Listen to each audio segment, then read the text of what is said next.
Welcome to the Tristan Law Show. If it's your first time here, welcome. And if you've been here before, welcome back. I'm Tristan Law, semi-retired pro wrestler, and I'm your host. Today we're peeling back the layers on Hulk Hogan's greatest hits, and we're not talking about his in-ring moves because we'd only need an 8-second video for that. The Hulkster's got some legendary stories, and let's just say facts might not always be his tag team partner. Today we're diving into claims so wild they'll make you wonder if Hulk Hogan smoked crack in the 80s. Think Elvis, rock bands, and world champion boxers. All mysteriously in awe of Hulk. Sounds outrageous and slightly interesting? Well, just wait. By the end of today's episode, you might just crown Hogan pro wrestling's undisputed champion of Tall Tales brother. All right, let's kick things off with our first tall tale, and this one, it's a big doozy. Straight from the pages of Hogan's own autobiography, Hulk Hogan, Hollywood Hulk Hogan, he writes that the king of rock and roll himself, Elvis Presley, was a diehard Hulkamaniac. According to the Hulkster, Elvis wasn't just a fan, he was showing up ringside at Memphis cheering him on, saying his prayers and eating his vitamins. But here's the twist. Elvis passed away August 16th, 1977. A solid 2 years before Hogan even made his debut in Memphis, Tennessee. In fact, Hogan had his first match just 6 days before Elvis' death on August 10th, 1977 in Fort Myers, Florida. So unless Elvis had a time-traveling DeLorean, there's no way he was making trips to see the Hulkster wrestle. To be fair though, Elvis was a known wrestling fan, and rumor has it that he even considered a match with Memphis' own Jerry the King Lawler before he passed away. So yes, there's some truth to Elvis being into wrestling, but he definitely wasn't sitting ringside for Hogan. So now, whether Hogan's memory is foggier than a London morning or he just added a little Hollywood sprinkle to his story, this one is pure fantasy. Sorry, Hulk. The lie detector has determined that this one is a lie. The king of rock and roll missed your debut, but we'll give you credit for creating one memorable story for the Hulkamaniac Hall of Fame of things that never happened. If you like what I'm doing, please subscribe. It's the biggest compliment you can give me. I'm here Tuesdays and Fridays, live at noon Eastern time, here on YouTube. Please don't miss a moment. Now, here's a rock and roll tale that could only come from the mind of Hulk Hogan. Picture this. Metallica's breaking into the music scene.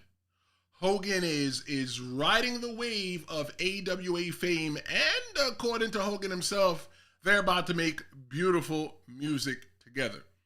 Apparently, the Hulkster sent in tapes to audition as Metallica's bassist. Yep, the same Hulk Hogan we know and love, claiming that he was even tight with Metallica's drummer, Lars Ulrich.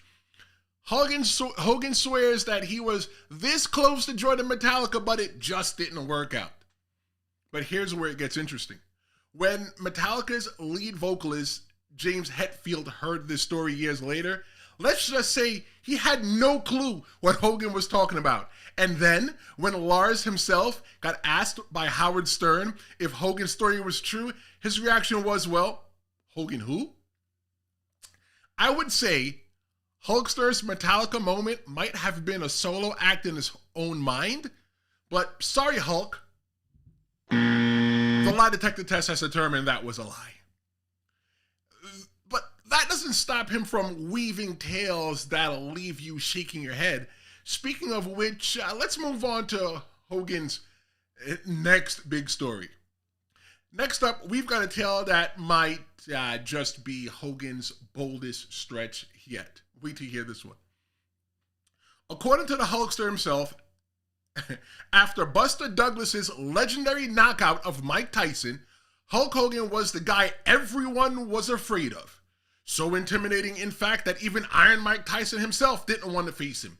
Yep, Hogan basically claims that after the biggest upset in boxing history, Douglas, Tyson, and the entire boxing world were supposedly terrified of the idea of stepping into the ring with him. For the record, going into that legendary boxing match, Mike Tyson was world heavyweight champion with a 33-0 record, undefeated. Buster Douglas was 29-1. I don't think any fair juice pumped through the veins of any of those brothers. Now, here's where the story takes even a wilder turn.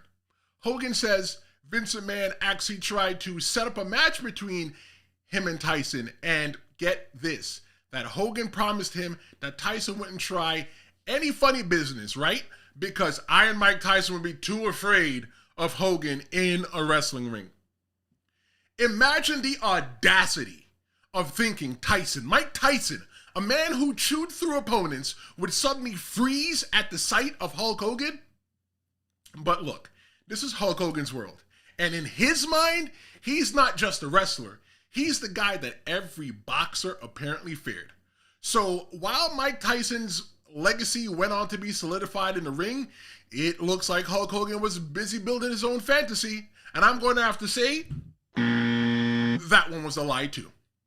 And this, my friends, is just one more entry into the long list of Hogan's tallest tales. But wait, there is more. This Friday at noon Eastern, we're talking about WWE's new WWE ID program, which will benefit pro wrestling as a whole. Subscribe and come back this Friday to learn everything you need to know about WWE ID. All right, this one's a classic Hogan tale. The famous WrestleMania 3 body slam heard around the world. According to the Hulkster, when he hoisted up Andre the Giant weighed a massive 600 pounds. Now, Andre was built closer to 520 in his prime, but hey, what's an extra 80 pounds when you're building a legend, right? It's all a part of the mystique of Hulk Hogan. But Hogan didn't stop there. He claims that this body slam was so monumental, it tore 18 muscles in Andre's back, and incredibly, that Andre died days later as a result.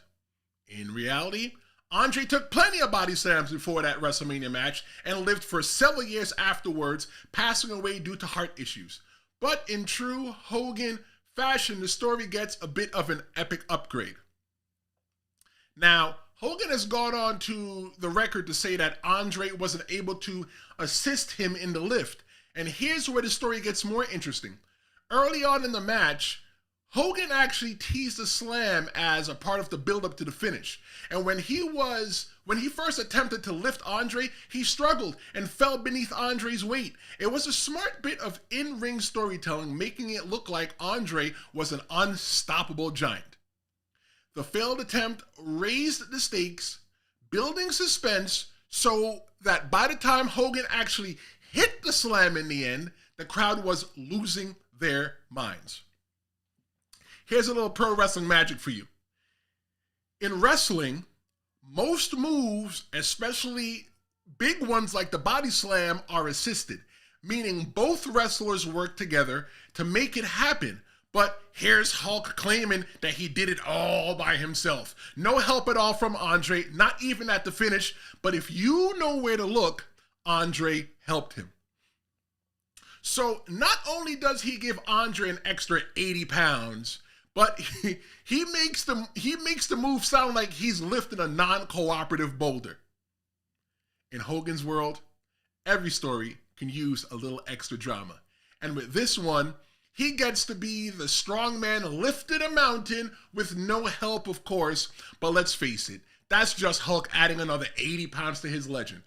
I'm going to say this one is semi-true because pro wrestlers, we exaggerate our height and weight all the time. Think about it.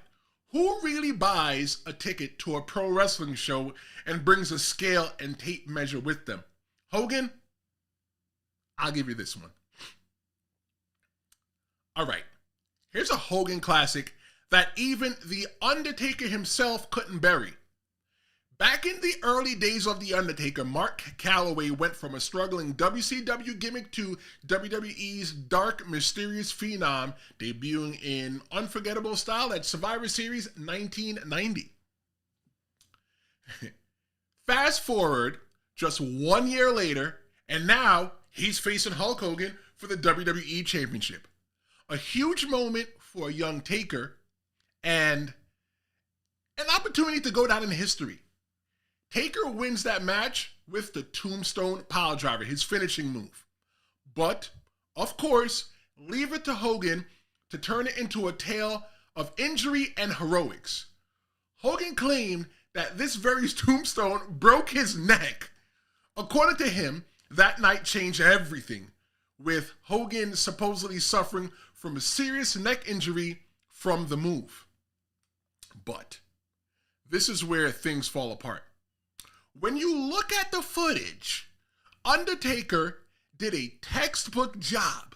Not only did Hogan's head not make contact with the mat, but Undertaker's skillful protection is obvious. Hogan's head never came close to danger at all, thanks to Taker's careful execution. In an interview years later with ESPN, The Undertaker finally set the record straight. He shared his side of the story, and it's a fascinating look to just how this injury claim took on a life of its own. According to The Undertaker, before the Survivor Series 1991 match, Hogan expressed nervousness about the tombstone because of an old neck injury. Taker assured him that he'd be protected and promised not to hurt him. All day long, Hogan made sure to remind Taker backstage by pointing at his neck, really driving home the idea that he needed special handling. All right, the match goes on. Taker delivers the tombstone, and immediately after, he hears Hulk Hogan groan in the ring.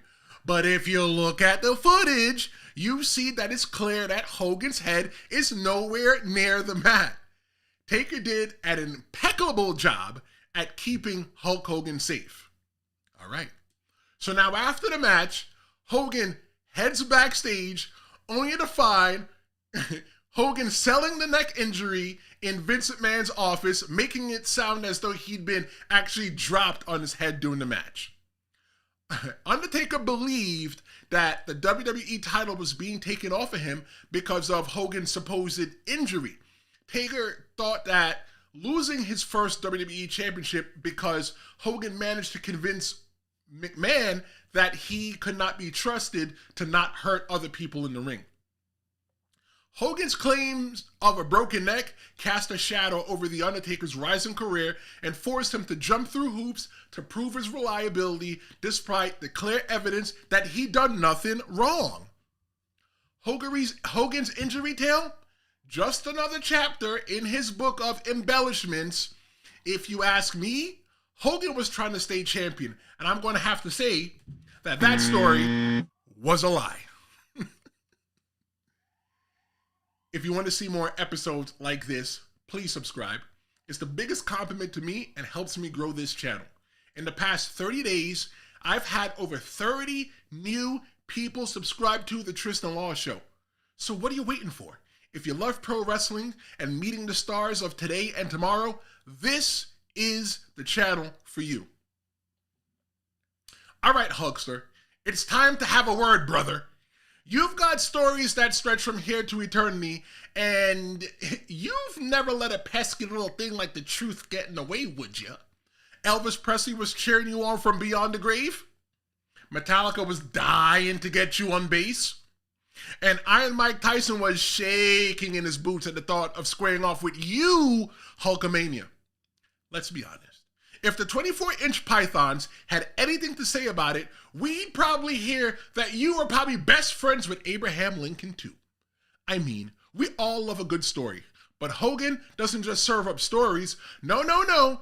He's serving them up supersized, extra heavy, with a big side of bullcrap. He doesn't stop at making himself sound legendary. He's practically created his own fairy tale where he's the hero of every sport, every music genre, and every era known to man. Let me tell you, even Stephen King would say, whoa, that's not going to work for me, brother.